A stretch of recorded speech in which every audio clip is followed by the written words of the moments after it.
The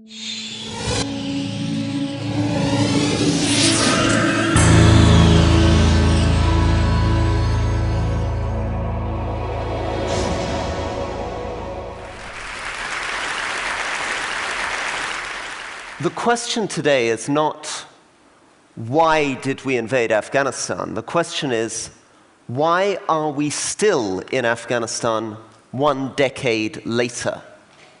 Why are we spending $135 billion?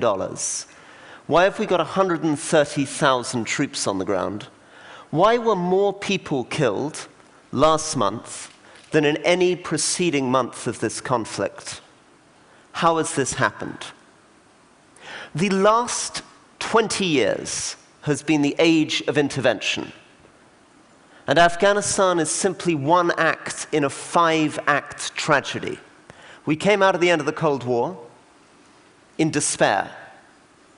We faced Rwanda, we faced Bosnia, and then we rediscovered our confidence. In the 3rd act, we went into Bosnia and Kosovo and we seemed to succeed. In the 4th act, with our hubris, our overconfidence developing, we invaded Iraq and Afghanistan. And in the 5th act, we plunged into a humiliating mess.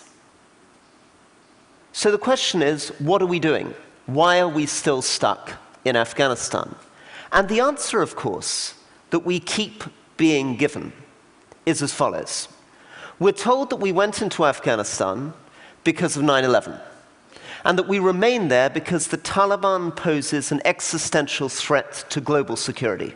In the words of President Obama, if the Taliban take over again, they will invite back al-Qaeda, who will try to kill as many of our people as they possibly can.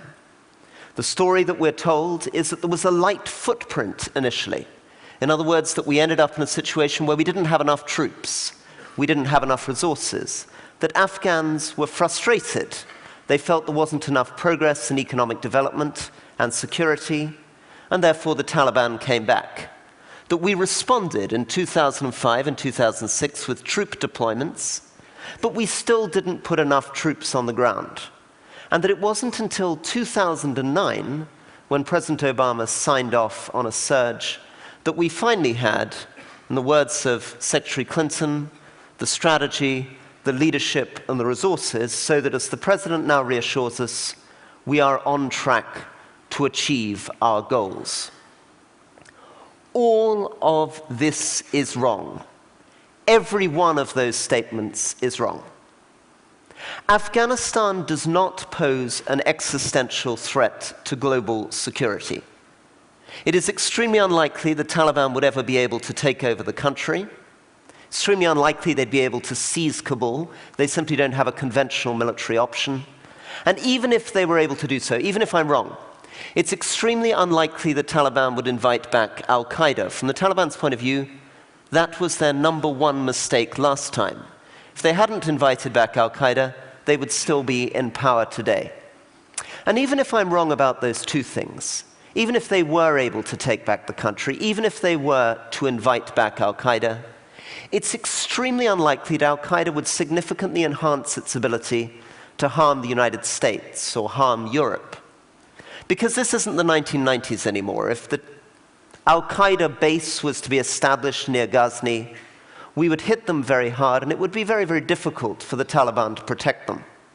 Furthermore, it's simply not true that what went wrong in Afghanistan is the light footprint.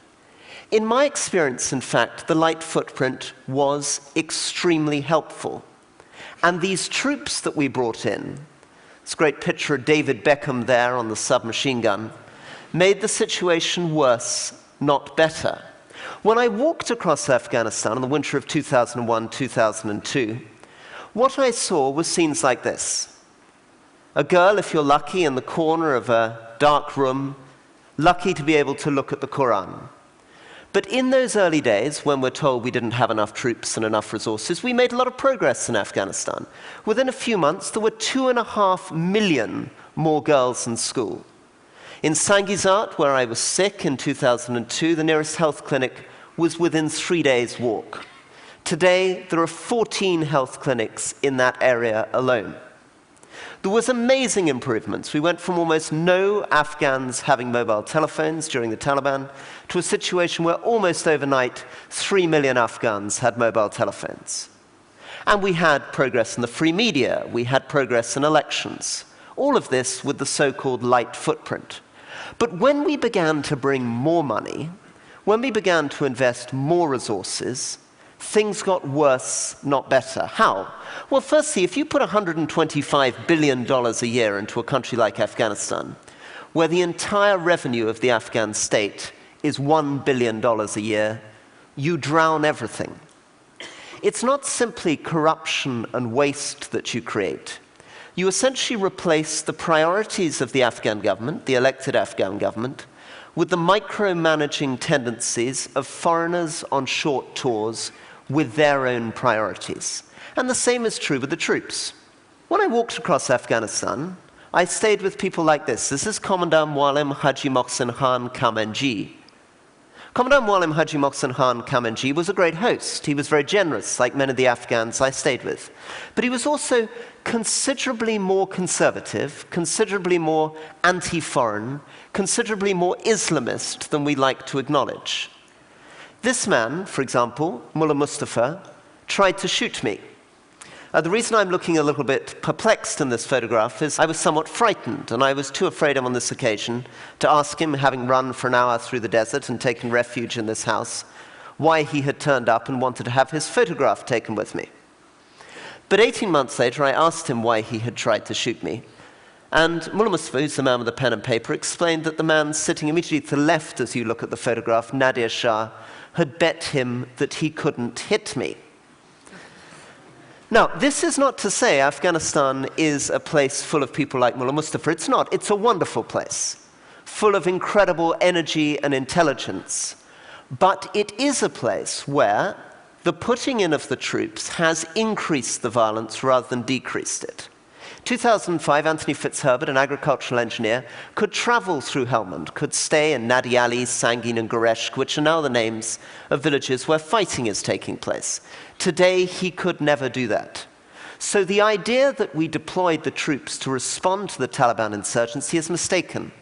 Rather than preceding the insurgency, the Taliban followed the troop deployment. And as far as I'm concerned, the troop deployment caused their return. Now, is this a new idea? No. There have been any number of people saying this over the last 7 years. I ran a center at Harvard from 2008 to 2010.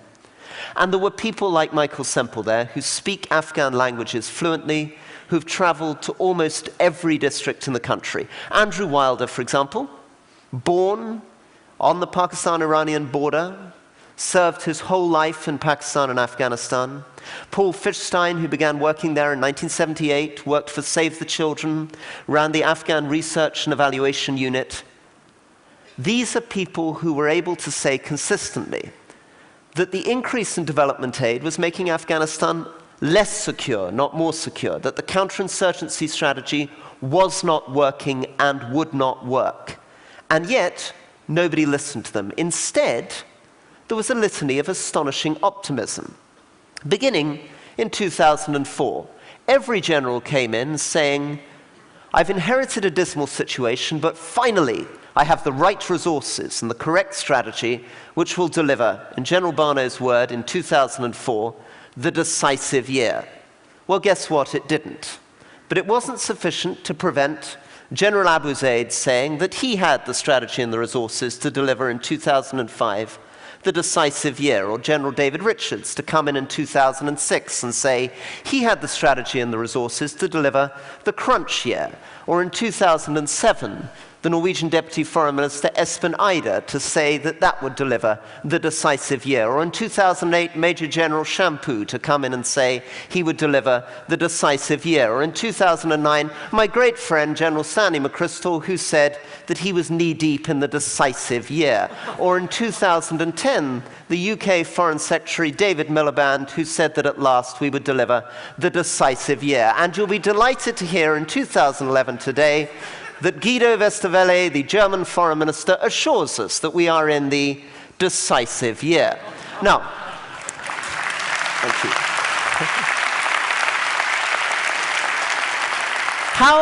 How do we allow any of this to happen? Well, the answer, of course, is if you spend $125 billion or $130 billion a year in a country, you co-opt almost everybody. Even the aid agencies, who begin to receive an enormous amount of money from the US and the European governments to build schools and clinics, are somewhat disinclined to challenge the idea that Afghanistan is an existential threat to global security. They're worried, in other words, that if anybody believed that it wasn't such a threat, Oxfam, Save the Children, wouldn't get the money to build their hospitals and schools. It's also very difficult to confront a general with medals on his chest. It's very difficult for a politician because you're afraid that many lives have been lost in vain. You feel deep, deep guilt. You exaggerate your fears. And you're terrified about the humiliation of defeat. What is the solution to this? Well, the solution to this is we need to find a way that people like Michael Semple or those other people who are telling the truth, who know the country, who've spent 30 years on the ground, and most importantly of all, the missing component of this, Afghans themselves who understand what is going on, we need to somehow get their message to the policymakers. And this is very difficult to do because of our structures. The first thing we need to change is the structures of our government. Very, very sadly, our foreign services, the United Nations, the military, in these countries have very little idea what's going on. The average British soldier is on a tour of only 6 months. Italian soldiers on tours of 4 months. The American military on tours of 12 months. Diplomats are locked in embassy compounds. When they go out, they travel in these curious armored vehicles with these somewhat threatening security teams who recce 24 hours in advance, who say you can only stay on the ground for an hour. In the British embassy in Afghanistan in 2008, an embassy of 350 people, there were only 3 people who could speak Dari, the main language of Afghanistan, at a decent level, and there was not a single Pashto speaker. In the Afghan section in London responsible for governing Afghan policy on the ground, I was told last year that there was not a single staff member of the Foreign Office in that section who had ever served on a posting in Afghanistan. So we need to change that institutional culture, and I could make the same points about the United States and the United Nations. Secondly, we need to aim off of the optimism of the generals. We need to make sure that we're a little bit suspicious, that we understand that optimism is in the DNA of the military, that we don't respond to it with quite as much alacrity. And thirdly, we need to have some humility. We need to begin from the position that our knowledge, our power, our legitimacy is limited. This doesn't mean that intervention around the world is a disaster. It isn't. Bosnia and Kosovo were signal successes, great successes. Today, when you go to Bosnia, it is almost impossible to believe that what we saw in the early 1990s happened. It's almost impossible to believe the progress we've made since 1994. Refugee return, which the United Nations High Commission for Refugees thought would be extremely unlikely, has largely happened. 1 million properties have been returned. Borders between the Bosniak territory and the Bosnian Serb territory have come down. The National Army has shrunk. The crime rates in Bosnia today are lower than they are in Sweden. Right? This has been done by an incredible, principled effort by the international community, and of course, above all, by Bosnians themselves. But you need to look at context, and this is what we've lost in Afghanistan and Iraq. You need to understand that in those places, what really mattered was firstly the role of Tudjman and Milosevic in coming to the agreement, and then the fact that those men went, that the regional situation improved, that the European Union could offer Bosnia something extraordinary, the chance to be part of a new thing, a new club, a chance to join something bigger. And finally, we need to understand that in Bosnia and Kosovo, a lot of the secret of what we did, a lot of the secret of our success was our humility, was the tentative nature of our engagement. We criticized people a lot in Bosnia for being quite slow to take on war criminals. We criticized them for being quite slow to return refugees. But that slowness, that caution, the fact that President Clinton initially said that American troops would only be deployed for a year, turned out to be a strength. And it helped us to put our priorities right.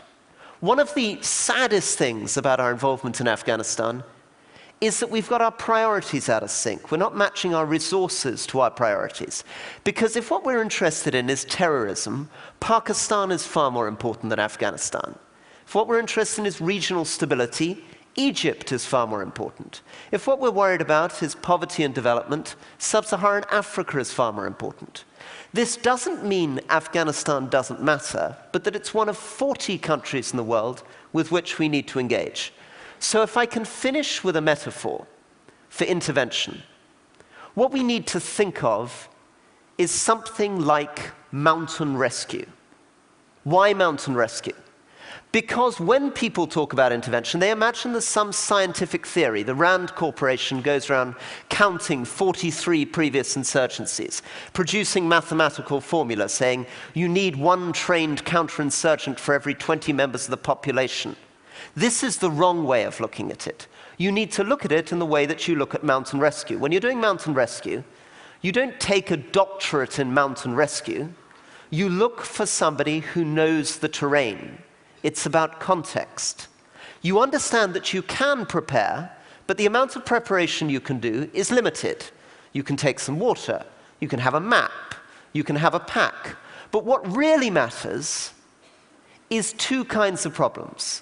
Problems that occur on the mountain which you couldn't anticipate, such as, for example, ice on a slope, but which you can get round, and problems which you couldn't anticipate and which you can't get round, like a sudden blizzard, or an avalanche, or a change of the weather.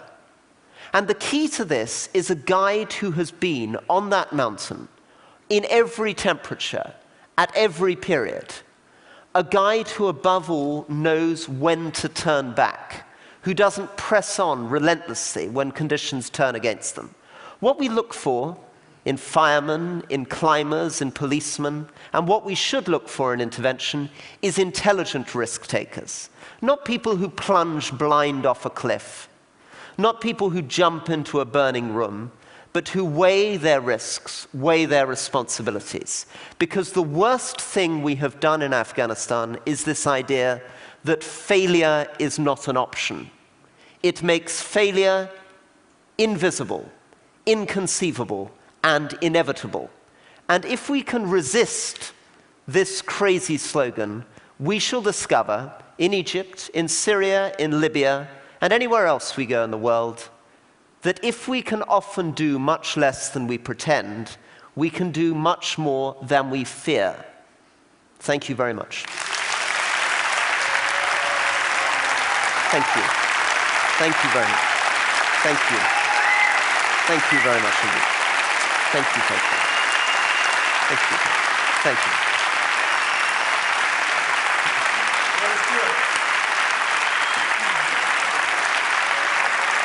All right, thank you. Thank you, thank you. Thank you very much. Thank you.